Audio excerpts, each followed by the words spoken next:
है। आज हम बाबा साहब डॉक्टर अंबेडकर की जयंती मना रहे हैं, 134वीं जयंती मना रहे हैं, और बाबा साहब डॉक्टर अंबेडकर का तमाम जीवन केवल और केवल सच पर आधारित, केवल और केवल सच पर आधारित है। हमारी बहन सामने बैठी हैं, बहुत बढ़िया बात उन्होंने गीत में सुनाई। दो बातें उनकी बता रहा हूं। जिन्हें स्वर्ग चाहिए दे दो उन्हें, हमें स्कूल चाहिए, स्कूल चाहिए, बच्चों को स्कूल मिलेगा, एजुकेशन मिलेगी, तभी भारत विश्व गुरु बनेगा, तभी भारत दुनिया में नंबर 1 होगा। तो जिन्हें चाहिए स्वर्ग, ले जाओ भैया, हमारे हिस्से का भी ले जाओ, हमें तो एजुकेशन दे दो भैया, स्कूल जाने के रास्ते खोल दो। पर स्कूल जाने के रास्ते खोल नहीं रही है। एक और आंकड़ा देता हूं आपको, आपकी आंखें बिल्कुल खुल जाएंगी। बाबा साहब के सपनों का भारत बनाना चाह रही सरकार, लेकिन पिछले 10 साल में इस सरकार ने 90,000 स्कूल बंद कर दिए।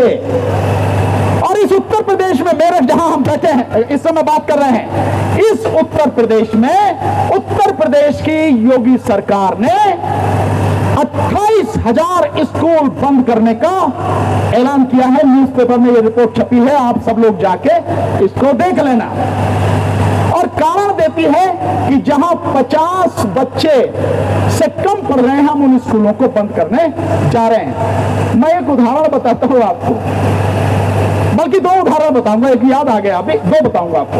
एक जापान का, जापान में एक इलाके में ट्रेन चलती थी। दरअसल बहुत मजेदार आंकड़ा, बहुत बढ़िया कहानी नहीं हकीकत। तो जापान में वो ट्रेन जाती थी, लेकिन देखा अधिकारियों ने ये ट्रेन तो खाली सी रहती है, काहे को चलाई जा रही है, अगर कोई आता जाता नहीं तो इसे बंद कर दो।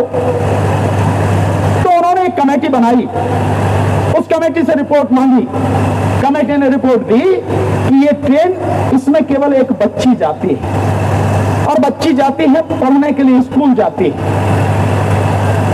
इसलिए ये ट्रेन चल रही है। जापान की सरकार ने कहा कि जब तक इस बच्ची की एजुकेशन कंप्लीट नहीं हो जाएगी, ये ट्रेन बंद नहीं की जाएगी, ट्रेन ऐसी ही चलेगी। एक बच्ची के लिए,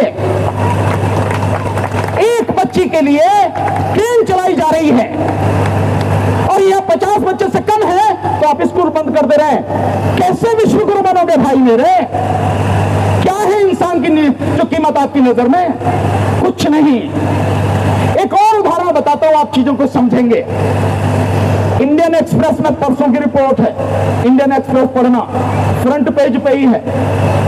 अडानी को जमीन दी है, धारावी नाम सुना है? धारावी बॉम्बे में है, सबसे बड़ा, एशिया में सबसे बड़ा स्लम है। 600 एकड़ जमीन है।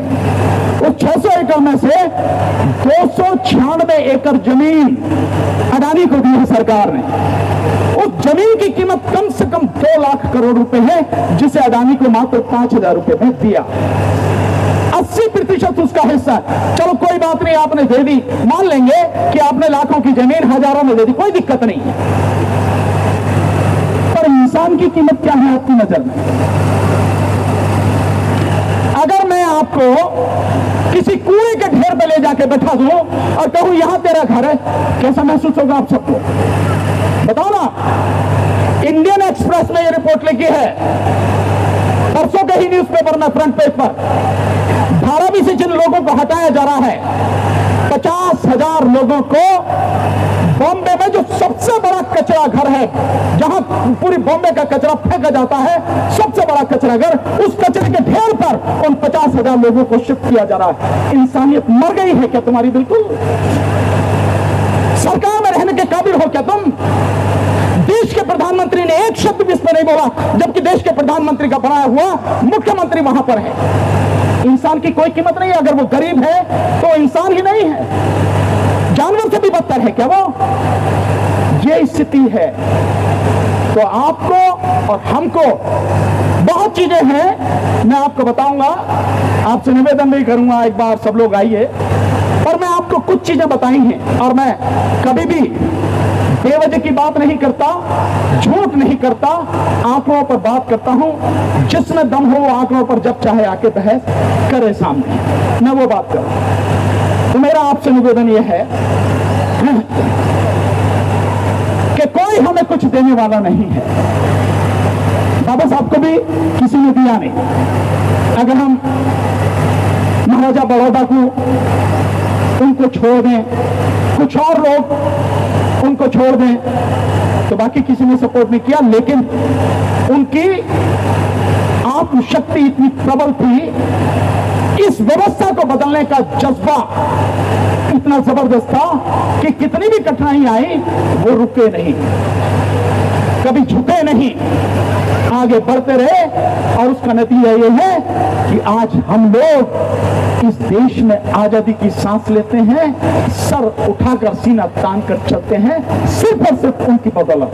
तो मेरा आपसे कहना ये, बाबा साहब को पढ़ो, बाबा साहब को समझो, और उससे भी कहीं ज्यादा पढ़ने और समझने के बाद बाबा साहब द्वारा बताए रास्ते पर चलो।